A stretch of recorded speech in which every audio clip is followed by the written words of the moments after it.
राजस्थान में शिक्षकों के आंदोलन के बीच शिक्षा मंत्री मदन दिलावर ने प्रेस कॉन्फ्रेंस कर बड़ा बयान दिया। लंबे समय से तबादला नीति, पदोन्नति, अवकाश और अन्य मांगों को लेकर शिक्षक संगठन सरकार के खिलाफ धरने पर बैठे हैं। अब शिक्षा मंत्री ने साफ किया है कि सरकार टकराव नहीं बल्कि संवाद के रास्ते चल रही है। इस दौरान उन्होंने न सिर्फ शिक्षकों के धरने पर अपनी प्रतिक्रिया दी बल्कि प्रदेश की शिक्षा व्यवस्था, छात्रों के हित और सरकार की प्राथमिकताओं को लेकर भी कई बड़े दावे किए। जयपुर में आयोजित इस प्रेस कॉन्फ्रेंस में शिक्षा मंत्री मदन दिलावर ने कहा कि राजस्थान की शिक्षा व्यवस्था पहले देश में काफी पीछे थी, लेकिन वर्तमान सरकार के प्रयासों ने अब राज्य की स्थिति लगातार बेहतर हुई है। उन्होंने दावा किया है कि शिक्षा के क्षेत्र में सुधार, स्कूलों की व्यवस्था में बदलाव, भर्ती प्रक्रिया और शैक्षणिक गुणवत्ता बढ़ाने के कारण प्रदेश की रैंकिंग में सुधार देखने को मिला है।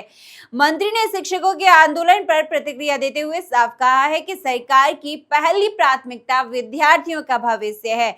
उन्होंने कहा है, पहले छात्रों के हित में काम होगा, उसके बाद शिक्षकों के हित में भी पूरी गंभीरता से निर्णय लिया जाएगा।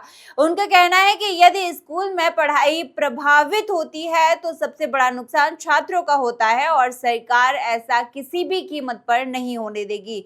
मदन दिलावर ने कहा कि सरकार शिक्षकों की समस्याओं से मुंह नहीं मोड़ रही है, उनकी जायज मांगों पर विचार किया जा रहा है और बातचीत के जरिए समाधान निकालने की कोशिश जारी है। उन्होंने शिक्षकों से भी अपील की है कि वे आंदोलन की बजाय संवाद का रास्ता अपनाएं ताकि विद्यार्थियों की पढ़ाई प्रभावित न हो। शिक्षा मंत्री ने यह भी कहा कि सरकार का उद्देश्य केवल कर्मचारियों के हित देखना नहीं बल्कि पूरे शिक्षा तंत्र को मजबूत बनाना है। उन्होंने कहा है कि छात्र मजबूत होंगे, शिक्षा व्यवस्था मजबूत होगी, तभी शिक्षकों का सम्मान और हित भी सुरक्षित रहेगा। वहीं दूसरी ओर शिक्षक संगठनों का कहना है कि उनकी लंबे समय से लंबित मांगों पर अब तक ठोस निर्णय नहीं हुआ है। इसी वजह से लगातार धरना प्रदर्शन कर रहे हैं और सरकार से लिखित आश्वासन की मांग कर रहे हैं।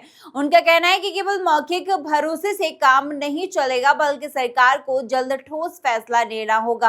अब देखना होगा कि सरकार और शिक्षक संगठनों के बीच बातचीत से कोई ठोस समाधान निकलता है या फिर प्रदेश में शिक्षकों का आंदोलन आगे और तेज होगा। फिलहाल शिक्षा मंत्री ने साफ कह दिया है कि सरकार की पहली प्राथमिकता छात्रों का भविष्य है, जबकि शिक्षकों की समस्याओं का समाधान भी बातचीत के जरिए निकाला जाएगा।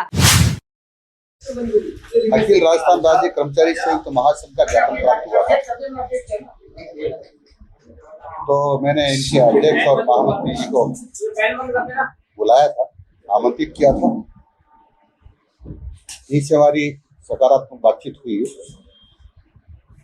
और इन्होंने जो विषय रखा है, हमारी उस पर सकारात्मक सोच है। हम उस पर विचार विमर्श करके और सकारात्मक काम करेंगे।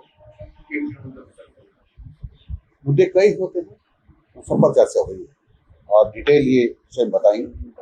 तो मैं हमेशा कहता हूँ कि शिक्षक हमारा शिक्षा विभाग का सम्मान्य अंग है, शिक्षा विभाग का नहीं समाज का भी सम्मान्य अंग। ऐसी ही और अपडेट्स के लिए बने रहिए एमटीवी राजस्थान न्यूज के साथ। मैं शीतल जादव, नमस्कार। आप देख रहे हैं एमटीवी राजस्थान न्यूज, देश की अपनी आवाज।